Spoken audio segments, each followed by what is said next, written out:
తనకిష్టమైన మనిషిని కోల్పోయిన ఒక అమ్మాయి బ్రతకాలని లేకపోయినా బ్రతకాల్సి వస్తుంది.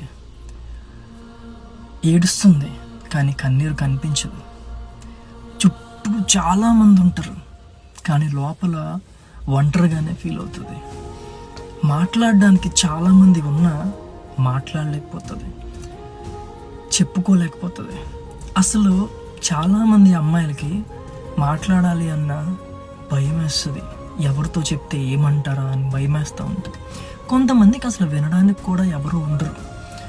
అసలు ఒక అమ్మాయి ఒక మనిషిని, ఇష్టమైన మనిషిని కోల్పోయింది అంటే తన ప్రపంచాన్ని, తన జీవితాన్నే కోల్పోయినట్టు. ఒక ట్రాన్స్లోకి వెళ్ళిపోతుంది. ఊపిరి పీల్చుకోలేదు కానీ బ్రతకాలి. ఎంతమందికి అర్థమవుతుంది ఇది?